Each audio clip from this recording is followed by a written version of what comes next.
ഇന്നത്തെ കഥയിലേക്ക് എല്ലാവർക്കും സ്വാഗതം. ചാനൽ ആദ്യമായിട്ട് കാണുന്നവരാണെങ്കിൽ ഒന്ന് സബ്സ്ക്രൈബ് ചെയ്തിട്ട് സപ്പോർട്ട് ചെയ്യണേ.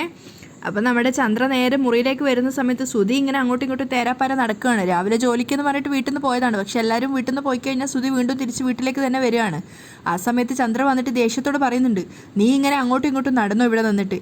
ഇങ്ങനെ പോയാൽ ജീവിത അവസാനം വരെ നീ സുധിയുടെ കയ്യിൽ നിന്ന് തല്ലും, അതുപോലെ അവൻ്റെ വായിൽ നിന്നുള്ള ചീത്തയും കേട്ടിട്ട് തന്നെ ജീവിക്കേണ്ടി വരും. അത് കേട്ടത് സുധിക്ക് ആകെ വല്ലാതെ ആവുകയാണ്. സുധി പറയുന്നുണ്ട്, അമ്മേ. അത് കേട്ടതും ചന്ദ്ര പറയുന്നുണ്ട്, എന്തൊക്കെയാണ് ഇവിടെ നടക്കുന്നത്? നീ ജോലിക്ക് പോയിട്ട് കാശ് 4 നിന്റെ കയ്യിലുണ്ടായിരുന്നെങ്കിൽ ഇതൊന്നും കേൾക്കേണ്ടി വരില്ലായിരുന്നല്ലോ. അപ്പോൾ സുധി പറയാണ്, അതമ്മേ, എനിക്ക് ജോലി കിട്ടണ്ടേ അമ്മേ. എൻ്റെ സമയദോഷം, അല്ലാതെ ഞാൻ എന്ത് പറയാനാ? ശരിക്കും പറഞ്ഞാൽ ജോലിക്ക് പോകുന്നതിനേക്കാളും ബുദ്ധിമുട്ടാ ജോലി ഉണ്ടെന്ന് പറഞ്ഞ് ഇങ്ങനെ അഭിനയിച്ച് നടക്കാൻ. അമ്മേ, പകല് മുഴുവൻ ആ പാർക്കിൽ പോയി ഇരുന്നും കിടന്നും ഞാൻ മടുത്തു അമ്മേ. അതുപോരാതെ ശ്രുതിയുടെ കണ്ണിപ്പെടാതിരിക്കാൻ വേണ്ടിയിട്ടുള്ള കഷ്ടപ്പാട് വേറെയും. അതൊക്കെ ആലോചിച്ചപ്പോൾ ചന്ദ്രക്കും ടെൻഷൻ ആവുന്നുണ്ട്. അപ്പോൾ അവർ പറയാണ്, അതാ പറഞ്ഞത് പെട്ടെന്നൊരു ജോലി കണ്ടെത്താൻ. അത് കേട്ടത് സുധി വീണ്ടും പറയാണ്, അമ്മേ, എൻ്റെ പഠിപ്പിനൊത്ത ജോലി കിട്ടണ്ടേ അമ്മേ. അവസാനം ഗത്യന്തരയില്ലാതെ ചന്ദ്ര തന്നെ പറഞ്ഞു പോവുകയാണ്, എനിക്കിത് കേട്ട് മടുത്തു. അമ്മേ, അങ്ങനെയാണെങ്കിൽ നമുക്ക് ശ്രുതിയോട് സത്യം പറഞ്ഞാലോ അമ്മേ? ഏത് സത്യം? ചന്ദ്ര ചോദിക്കുകയാണ്. അല്ല, എനിക്ക് ജോലിയില്ല എന്നുള്ള ആ നഗ്ന സത്യം.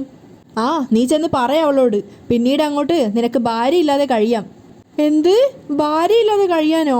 സുധി ചോദിക്കുകയാണ്. അപ്പോൾ ചന്ദ്ര പറയുന്നുണ്ട്, ശമ്പളം കിട്ടിയ കാശിന് വീട്ടു ചെലവ് നടത്താമെന്ന് പറഞ്ഞിരിക്കുക അവള്. നിന്നെ അത്രയ്ക്ക് വിശ്വാസം അവൾക്ക്. ജോലി ഉണ്ടെന്ന് പറഞ്ഞ് നീ അവളുടെ മുന്നിൽ കള്ളം കാണിക്കാന്ന് അറിഞ്ഞാൽ നിന്നെ ഉപേക്ഷിച്ച് അവളുടെ പാട്ടിന് പോവും. അമ്മേ, ഇങ്ങനെയൊന്നും പറഞ്ഞ് എന്നെ പേടിപ്പിക്കാതെ അമ്മേ. അപ്പോൾ ചന്ദ്ര മുന്നറിയിപ്പ് കൊടുക്കുകയാണ്, അവൾ നിന്നെ വിട്ടു പോകുന്നുള്ള കാര്യം ഉറപ്പാ. അതുകൊണ്ട് നീ സത്യം പറയണ്ട, പെട്ടെന്നൊരു ജോലി കണ്ടെത്താൻ നോക്ക്. അപ്പോൾ ശ്രുതിയും പറയുന്നുണ്ട്, കണ്ടെത്താം അമ്മേ. അപ്പോഴേക്കും ശ്രുതി അങ്ങോട്ടേക്ക് വരികയാണ്. ശ്രുതിയെ കണ്ടതും വേഗം ചന്ദ്ര വിഷയം അവസാനിപ്പിക്കുകയാണ്. എന്നിട്ട് പിന്നെ ശ്രുതിയോട് സംസാരിക്കുന്നുണ്ട്, മോളെ, ഞങ്ങളിപ്പോൾ നിന്നെക്കുറിച്ച് പറഞ്ഞതേ ഉള്ളൂ. ജോലിയൊക്കെ കഴിഞ്ഞോ? കഴിഞ്ഞു. ഇനിയുള്ളത് സ്റ്റാഫ് നോക്കിക്കോളും. ചില കസ്റ്റമേഴ്സിന് നീ തന്നെ ചെയ്യണല്ലേ, അതാ അവർ വെയിറ്റ് ചെയ്യുന്നത്. ശ്രുതിയെ ഒന്ന് പൊക്കിയടിക്കാൻ നോക്കുകയാണ് ചന്ദ്ര. അതെ. പിന്നെ ശ്രുതി എന്താ വർക്ക് നേരത്തെ കഴിഞ്ഞോ? പെട്ടെന്ന് ശ്രുതിയെ ശ്രദ്ധിച്ചുകൊണ്ട് ശ്രുതി ചോദിക്കുകയാണ്. അപ്പം ശ്രുതി പറയുന്നുണ്ട്, ശ്രുതി, ഞാനിപ്പോൾ വന്നതേ ഉള്ളൂ, വർക്ക് കുറച്ച് നേരത്തെ കഴിഞ്ഞു. അപ്പോഴേക്കും മകനെ പുകഴ്ത്താൻ വേണ്ടിയിട്ട് ചന്ദ്ര പറയുന്നുണ്ട്, ഇവൻ നന്നായിട്ട് ബിസിനസ് ചെയ്യുന്നത് കൊണ്ട് MDക്ക് വലിയ കാര്യമാണത്ര ഇവന് തോന്നുമ്പോൾ വരാം, തോന്നുമ്പോൾ പോവാം എന്നാണത്ര MD പറഞ്ഞിരിക്കുന്നത്. അല്ലേടാ മോനെ? ചന്ദ്ര മകനെ പൊക്കി അടിക്കുകയാണ്. ശ്രുതിയും പൊട്ടൻ്റെ കൂട്ട് അമ്മയ്ക്ക് സപ്പോർട്ട് ചെയ്യാണ്. അപ്പോഴേക്കും ശ്രുതി പറയുന്നുണ്ട്, അത് കള്ളം. അങ്ങനെ ഒരു MD പറയില്ല അമ്മേ. മകൻ മിടുക്കനാണെന്ന് വരുത്താൻ വേണ്ടി അമ്മ ചുമ്മാ പറയുന്നതാ. അപ്പോഴേക്കും ചന്ദ്ര ശരിക്കും പരിങ്ങലിലായി. പെട്ടെന്ന് തന്നെ അവർ പറയുന്നുണ്ട്, ഈ ശ്രുതിയുടെ ഒരു കാര്യം. പെട്ടെന്ന് തന്നെ വിഷയം മാറ്റാൻ വേണ്ടിയിട്ട് ചന്ദ്ര പറയാണ്, 2 പേർക്കും കുടിക്കാൻ എന്താ വേണ്ടത്? ചായ മതിയോ? അപ്പം ശ്രുതി പറയുന്നുണ്ട്, കുറച്ച് കഴിയട്ടെ അമ്മേ, ഞാൻ ഉണ്ടാക്കിക്കോളാം. മോൾ അടുക്കളയിലൊന്നും കയറണ്ട, അമ്മ ഉണ്ടാക്കിത്തരാം, വേണ്ട സമയത്ത് പറഞ്ഞാൽ മതി. അതും പറഞ്ഞ് ചന്ദ്ര പോയപ്പോഴാണ് ശ്രുതിയെ ശ്രദ്ധിക്കുന്നത്. അവൾ ചോദിക്കുന്നുണ്ട്, ശ്രുതി എന്താ ഇങ്ങനെ ക്ഷീണിച്ചിരിക്കുന്നത്? ഫുൾ ടൈം AC-യിലല്ലേ ഇരിക്കുന്നേ, എന്നിട്ടെന്താ ഇങ്ങനെ?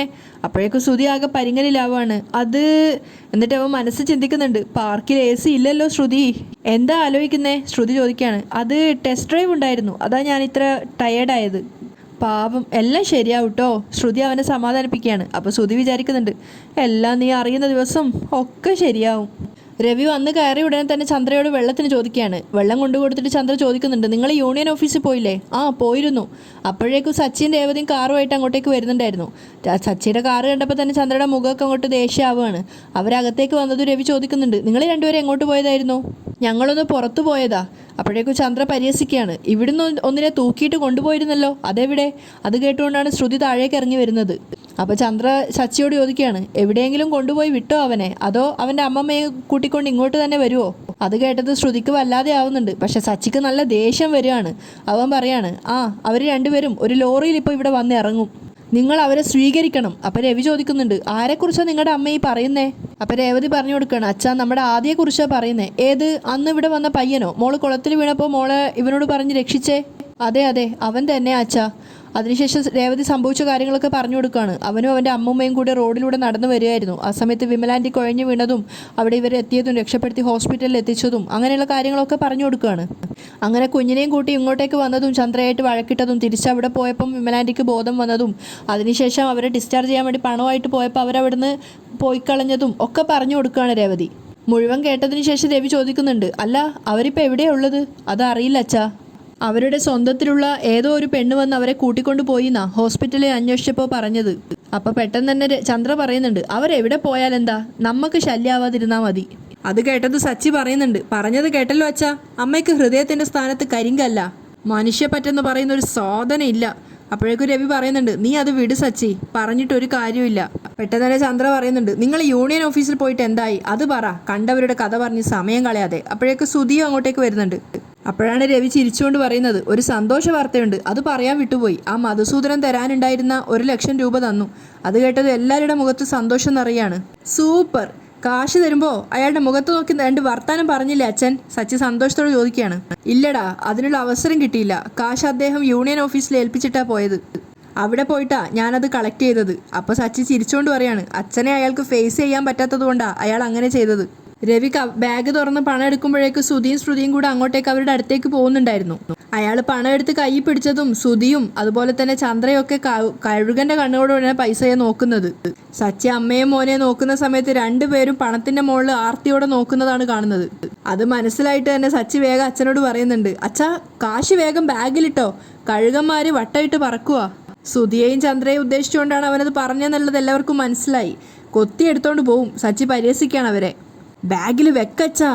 അപ്പം ചന്ദ്ര ദേഷ്യത്തോടെ ചോദിക്കുകയാണ്, ഓരടാ കഴുകന്മാര്? നിങ്ങൾ രണ്ടുപേരും തന്നെ. കാശ് കണ്ടപ്പോഴുള്ള അവൻ്റെ നോട്ടം കണ്ടില്ലേ? സച്ചി സുധിയെ കളിയാക്കിക്കൊണ്ട് പറയാണ്. അപ്പം രേവതി അവനെ പറയാതിരിക്കാൻ വേണ്ടി തടയാൻ ശ്രമിക്കുന്നുണ്ട്. ദേ സച്ചി, സുധിക്ക് ദേഷ്യം വരുന്നുണ്ടായിരുന്നു. പോടാ, കാശ് എപ്പോൾ കണ്ടാലും എടുത്തോണ്ട് ഓടും അവൻ. അച്ഛൻ കാശ് സൂക്ഷിച്ചു വെച്ചോ, ആർക്കും കൊടുക്കരുത്. അപ്പോഴേക്കും ചന്ദ്ര ഇടപെടുകയാണ്. മിണ്ടാതിരിക്കടാ അവിടെ. രവിയേട്ടാ, കല്യാണത്തിന് വാങ്ങിച്ച ചെറിയ ചെറിയ കടങ്ങളുണ്ട്, അതൊക്കെ കൊടുത്തു തീർക്കണം. ആ കാശിങ് തന്നെ. അപ്പോഴേക്കും സച്ചി ചിരിക്കുകയാണ്. ഹാ, ഞാൻ പറഞ്ഞത് എങ്ങനെയുണ്ട് അച്ഛാ? കാശ് ബാങ്ക് കൊണ്ടിട്ട് പല നമ്പറുകളും ഇറക്കി കൈക്കലാക്കാൻ നോക്കൂ ഇവർ. കൊടുക്കല്ലേ. അപ്പോഴേക്കും ചന്ദ്ര ഇടപെടുകയാണ്. ചെറിയ കടങ്ങളുണ്ട്, നമ്പർ ഇറക്കിയതൊന്നും അല്ല, അതൊക്കെ കൊടുത്തു തീർത്തേ പറ്റൂ. ഇതൊന്നും എനിക്ക് വേണ്ടി വാങ്ങിയ കടങ്ങളല്ല. അപ്പോൾ രവി പറയുന്നുണ്ട്, ചന്ദ്രൻ നീ ടെൻഷൻ ആവാതെ. ഇത്രയും കാലം ഞാൻ കാശ് സൂക്ഷിക്കാൻ ഏൽപ്പിച്ചത് നിന്നെ തന്നെയല്ലേ? ഇനി അതിനൊരു മാറ്റവും ഇല്ല. കാശ് നിന്നെ തന്നെ ഏൽപ്പിക്കും. അത് കേട്ടത് ചന്ദ്രയുടെ മുഖത്ത് 17 രാവ് ഒന്നിച്ച് വിരിഞ്ഞ സന്തോഷം നിറയാണ്. അപ്പോൾ സച്ചി വീണ്ടും പറഞ്ഞു നോക്കുന്നുണ്ട്, അച്ഛാ കാശ് അച്ഛൻ തന്നെ സൂക്ഷിച്ച് വെക്ക്. അമ്മയെ ഏൽപ്പിച്ചാ കാശ് പോകുന്ന വഴി അറിയില്ല. ഇത്രയൊക്കെ ആയിട്ടും അച്ഛൻ അമ്മയെ അറിയില്ലേ? അപ്പോഴേക്കും ചന്ദ്രക്ക് ദേഷ്യം വരാണ്. ഡാ. അപ്പം രവി പറയാണ്, ചന്ദ്രേ, സച്ചിക്ക് കുറേ കടങ്ങളുണ്ട്, ഇതിൽ നിന്ന് കുറച്ചെടുത്ത് അവൻ്റെ കടങ്ങൾ വീട്ടണം. അതുകൊണ്ട് ആവശ്യം വരുമ്പോൾ ഞാൻ ചോദിക്കും, അപ്പോൾ തന്നേക്കണം ദാ എന്ന് പറഞ്ഞുകൊണ്ട് ചന്ദ്രയുടെ കയ്യിൽ ഏൽപ്പിക്കുകയാണ്. ചന്ദ്ര അത് വാങ്ങിച്ചിട്ട് 2 കണ്ണിലും വെച്ചിട്ട് സന്തോഷത്തോടെ ഇതാക്കുകയാണ്. നമ്മൾ ധനം കാണുമ്പോൾ അങ്ങനെയാണല്ലോ. അപ്പോൾ സച്ചി വീണ്ടും പറയുന്നുണ്ട്, ദേ അച്ഛാ, കാശ് ലോക്കറിൽ വെച്ച് പൂട്ടാൻ പറ, അവൻ നോട്ടം ഇട്ടിട്ടുണ്ട്. വീണ്ടും സച്ചി സുധിയെക്കുറിച്ച് പറയാണ്. അപ്പോഴേക്കും ശ്രുതിയുടെ ക്ഷമ നശിച്ചിട്ടുണ്ടായിരുന്നു. എന്തിനാ സച്ചി സുധിയെ ഇങ്ങനെ പരിഹസിക്കുന്നേ? പെട്ടെന്ന് തന്നെ രവി പറയുന്നുണ്ട്, സച്ചി നീ അകത്തേക്ക് ചെല്ല്. അപ്പോഴേക്കും രേവതി പറയാണ്, നിങ്ങൾക്ക് ഓട്ടം പോകാനുണ്ടെന്ന് പറഞ്ഞതല്ലേ? അയ്യോ, ഞാനത് മറന്നുപോയി, ടൈമായി. അച്ഛാ ഞാൻ പോയിട്ട് വരാം. ശരി. രേവതിയോട് യാത്ര ചോദിച്ചിട്ട് സച്ചി അവിടുന്ന് പോവാണ്. അപ്പോൾ രവിയോട് ചോദിക്കണ്ട, അച്ഛൻ ചായ എടുക്കട്ടെ? ഇപ്പോൾ വേണ്ട മോളെ. രവി അകത്തേക്ക് പോവുകയാണ്. പിന്നാലെ രേവതിയും അതുപോലെ ശ്രുതിയും അവളുടെ മുറിയിലേക്ക് പോകുന്നുണ്ടായിരുന്നു. അപ്പം വീണ്ടും ആ പണം നോക്കിയിട്ട് ചന്ദ്ര ഇങ്ങനെ സന്തോഷത്തോടെ നിറഞ്ഞ മനസ്സോടെ ചിരിക്കുകയാണ്. അപ്പോൾ ശ്രുതി വേഗം അമ്മേ എന്ന് പറഞ്ഞുകൊണ്ട് സന്തോഷത്തോടെ അമ്മയുടെ നോക്കിയപ്പോഴേക്കും ചന്ദ്രയുടെ മുഖം ആകെ വാടി. ശ്രുതിക്ക് ഒരു മറുപടി പോലും കൊടുക്കാതെ ചന്ദ്ര ആ പണവുമായിട്ട് വേഗം പോവുകയാണ്. ആ സമയത്ത് ശ്രുതിയുടെ മുഖത്തും ഒരു അപമാനിക്കപ്പെട്ടൊരു ഫീൽ ഉണ്ടായിരുന്നു. ശ്രീകാന്ത് ബൈക്കിൽ വീട്ടിലേക്ക് വന്നുകൊണ്ടിരിക്കുകയാണ്. ആ സമയത്താണ് വർഷയുടെ കോള് വരുന്നത്. അവളും പുറത്തേക്ക് ഇറങ്ങിയിട്ടുണ്ട്, ബൈക്കിൻ്റെ വണ്ടീൻ്റെ അടുത്താണ് ഉള്ളത്. ആ സമയത്ത് ഫോൺ പെട്ടെന്ന് തന്നെ ശ്രീ അറ്റൻഡ് ചെയ്തപ്പോൾ അവൾ സന്തോഷത്തോടെ ചോദിക്കുന്നുണ്ട്, ആഹാ ഇന്ന് കോള് പെട്ടെന്ന് തന്നെ അറ്റൻഡ് ചെയ്തല്ലോ, എന്തു പറ്റി? അല്ലെങ്കിൽ നീ വന്ന് എൻ്റെ ഫോൺ എടുത്തോണ്ട് ഓടില്ലേ? ശ്രീ തമാശയായിട്ട് പറയാണ്. അപ്പോൾ ഞാനൊരു ശല്യക്കാരിയായിട്ട് തോന്നുന്നുണ്ടോ? ഏയ് ഞാൻ ചുമ്മാ പറഞ്ഞതാ. ഇന്നെന്താ ഭക്ഷണമൊന്നും ഓർഡർ ചെയ്യാതിരുന്നത്? ഭക്ഷണമൊന്നും വേണ്ടായിരുന്നോ? അപ്പോൾ അവൾ പറയുന്നുണ്ട്, ഞാൻ ഇന്ന് ലേറ്റായിട്ടാണ് സ്റ്റുഡിയോയിൽ എത്തിയത്, ഒരുപാട് എപ്പിസോഡുകൾ ചെയ്യാനുണ്ടായിരുന്നു. ആഹാ, അപ്പോൾ ഭക്ഷണമൊന്നും കഴിച്ചില്ല ഇതുവരെ? ഞാൻ ഇടയ്ക്ക് ഒരു ചെറിയ ഹോട്ടലിൽ നിന്ന് ഭക്ഷണം വാങ്ങി കഴിച്ചു വരുത്തിയെന്ന് വെച്ചു, കാരണം തീരെ കൊള്ളില്ലായിരുന്നു. അപ്പോൾ ശ്രീ പറയുന്നുണ്ട്, എന്നോട് പറഞ്ഞൂടായിരുന്നു, ഞാൻ കൊണ്ടുതരില്ലായിരുന്നോ? അത് സാരമില്ല, നാളേക്ക് നീ ഒരു പുതിയ ഡിഷ് തയ്യാറാക്ക്, ഞാൻ കഴിക്കാൻ വേണ്ടി റെസ്റ്റോറൻറ്റിലേക്ക് വരാം. അല്ല നീ ഇപ്പോൾ എവിടെയുള്ളത്? റെസ്റ്റോറൻറ്റിലാണോ? അല്ല, ഞാൻ അവിടെ നിന്ന് ഇറങ്ങി വീട്ടിലേക്ക് പോകാൻ നിൽക്കുക. ഞാനും തിരിച്ച് വീട്ടിലേക്ക് പോവാണ്. വർഷ പറയാം, അങ്ങനെയാണെങ്കിൽ ഞാൻ പിന്നെ വിളിക്കാം, കോള് കട്ട് ചെയ്യാൻ വേണ്ടി പോവാണ് ശ്രീ. അപ്പോൾ വർഷ പറയുന്നുണ്ട്, കോള് കട്ട് ചെയ്യല്ലേ, നമുക്ക് സംസാരിക്കാം. അല്ല നീയല്ലേ വീട്ടിലേക്ക് പോവാണെന്ന് പറഞ്ഞത്, അതിനെന്താ നമുക്ക് ബ്ലൂടൂത്ത് വെച്ചിട്ട് സംസാരിക്കാമല്ലോ എന്ന് പറഞ്ഞിട്ട് രണ്ടുപേരും കൂടെ എയർപോർട്ട് വെച്ച് സംസാരിക്കുകയാണ്. അങ്ങനെ വണ്ടി കയറിയിട്ട് രണ്ടുപേരുടെ പ്രണയത്തോടുള്ള സംസാരവും അങ്ങനെ രണ്ടുപേരും വീട്ടിലെത്തിയിട്ട് കോളിംഗ് ബെല്ലൊക്കെ അടിക്കുന്നുണ്ട്. ആ സമയത്ത് ഏകദേശം നൈറ്റ് ആയിട്ടുണ്ടായിരുന്നു. വാഹനം ഓടിക്കുന്ന സമയത്ത് മൊബൈലിൽ സംസാരിക്കാൻ പാടില്ല എന്നൊക്കെ ശ്രീ പറഞ്ഞു നോക്കിയെങ്കിലും വർഷ അതൊന്നും കാര്യമാക്കുന്നില്ല. ഞാൻ ശല്യമായോ എന്നൊക്കെ ചോദിച്ചിട്ട് അവൾ സെൻറ്റിമെൻറ്റ്സോടെ സംസാരിക്കുകയാണ്. ആ സമയത്ത് ശ്രീ പറയുന്നുണ്ട്, എനിക്ക് നിന്നോടുള്ള ഇഷ്ടം കൊണ്ടാണല്ലോ സംസാരിക്കുന്നതെന്ന്. അങ്ങനെയാണെങ്കിൽ സംസാരിക്കണം എന്ന് പറഞ്ഞിട്ടാണ് തുടർന്ന് വീണ്ടും സംസാരിക്കുന്നത്. വീട്ടിലെത്തിയ സമയത്ത് വർഷയ്ക്ക് അമ്മ വാതിൽ തുറന്നു കൊടുക്കുകയാണെങ്കിൽ അവൾ അമ്മയെ മൈൻഡ് പോലും ചെയ്യാതെ ശ്രീയോട് സംസാരിച്ചുകൊണ്ട് തന്നെ അകത്തേക്ക് കയറി പോവുകയാണ്. അത് ശരിക്കും പറഞ്ഞാൽ വർഷയുടെ അമ്മയ്ക്ക് ഭയങ്കര ഒരു ഇൻസൾട്ടായിട്ട് ഫീൽ ചെയ്യുന്നുണ്ടായിരുന്നു. അങ്ങനെ രണ്ടുപേരും വീട്ടിലെത്തിയെന്ന് പരസ്പരം പറഞ്ഞ സമയത്തും ശ്രീ പറയുന്നുണ്ട്, എങ്കിൽ പിന്നെ കോള് കട്ട് ചെയ്യാം.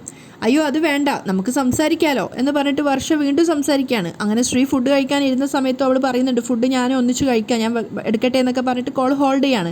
ആ സമയത്ത് താഴെ പോയപ്പോൾ സമയത്ത് ഭക്ഷണം എടുക്കുന്ന സമയത്ത് തന്നെ അവളുടെ അമ്മ പറയുന്നുണ്ട് ഇവിടെ ഇരുന്ന് കഴിക്കാൻ വേണ്ടി. അപ്പോൾ അവൾ പറയുന്നുണ്ട്, അത് വേണ്ട, മുറിയിൽ വെച്ച് കഴിച്ചോളാം, എന്തിനാ പുതിയ ശീലങ്ങൾ എന്നൊക്കെ ചോദിക്കുമ്പം അത് സാരമില്ല, അമ്മക്ക് വേണമെങ്കിൽ അമ്മ അങ്ങനെ കഴിച്ചോ എന്നൊക്കെ പറഞ്ഞിട്ട് അവൾ ഫുഡും കൊണ്ട് മുറിയിലേക്ക് പോവുകയാണ്. ആ സമയത്ത് അവൾ സംസാരം നിർത്താതെ ശ്രീയുമായിട്ട് സംസാരിച്ചുകൊണ്ടിരിക്കുകയാണ്. ശരിക്കും പറഞ്ഞാൽ അവർ രണ്ടുപേരും തമ്മിലുള്ള ഒരു പ്രണയ നിമിഷങ്ങൾ തന്നെയായിരുന്നു ആ സംസാരിച്ച സമയങ്ങൾ. അവരാദ്യമായിട്ട് കണ്ടതും പരിചയപ്പെട്ടതും തല്ലുകൂടിയതും പിന്നീട് പ്രണയത്തിലായതും അങ്ങനെ എല്ലാ കാര്യങ്ങളും അവരിങ്ങനെ സംസാരിച്ചുകൊണ്ടിരിക്കുകയാണ്. ആ സമയത്ത് വർഷയുടെ അമ്മ അവളുടെ അച്ഛനോട് ചോദിക്കുന്നുണ്ട്, ഇവൾ ആരുമായിട്ട് ഇത്രയും നേരം സംസാരിക്കുന്നത്, വന്നപ്പോൾ തൊട്ട് തുടങ്ങിയതാ, ഫോൺ വെച്ചിട്ട് പോലുമില്ല, അത് നീ കാര്യമാക്കണ്ട, അവളുടെ കൂട്ടുകാരോട് വല്ലവരായിരിക്കും എന്നൊക്കെ പറഞ്ഞ് അയാൾ ആ വിഷയത്തെ സാധൂകരിക്കാൻ ശ്രമിക്കുകയാണ്. പക്ഷേ അപ്പോഴും അവളുടെ അമ്മയ്ക്ക് നല്ല സംശയം ഉണ്ടായിരുന്നു ശ്രീ തന്നെയാണോ എന്ന്. അതേസമയം ശ്രീ ഭക്ഷണം കഴിച്ച് കൈ കഴുകുകയാണ്. പക്ഷേ വർഷയുടെ ഭക്ഷണം കഴിച്ച് കഴിഞ്ഞിട്ടുണ്ടായില്ല. അപ്പോൾ അവൾ പറയുന്നുണ്ട്, ഞാൻ ഇനിയും കഴിച്ച് കഴിഞ്ഞിട്ടില്ല, എങ്ങനെ കഴിച്ച് കഴിഞ്ഞാൽ നീ സംസാരം നിർത്തിയാലേ കഴിക്കാൻ പറ്റുള്ളൂ. ശ്രീ തമാശയാക്കാണ്. ആ സമയത്ത് പ്രണയത്തോടെ വർഷ പറയുന്നുണ്ട്, ഈ ബ്രെയിനിൻ്റെ ഒക്കെ ഫംഗ്ഷൻ അങ്ങനെയാണ്, നമുക്ക് ഇഷ്ടപ്പെടുന്ന ആൾക്കാരോട് എത്ര സമയം വേണമെങ്കിലും സംസാരിച്ചിരിക്കാൻ പറ്റും, മടുക്കില്ല, ഉറക്കവും വരില്ല. അവളുടെ പ്രണയത്തോടുള്ള സംസാരം കേട്ടപ്പോൾ ശ്രീ പോലും അറിയാതെ അവനും അവളുടെ പ്രണയത്തിലായിക്കൊണ്ടിരിക്കുകയാണ്. അങ്ങനെയാണ് ഇന്നത്തെ എപ്പിസോഡ് വൈൻഡപ്പ് ചെയ്യുന്നത്.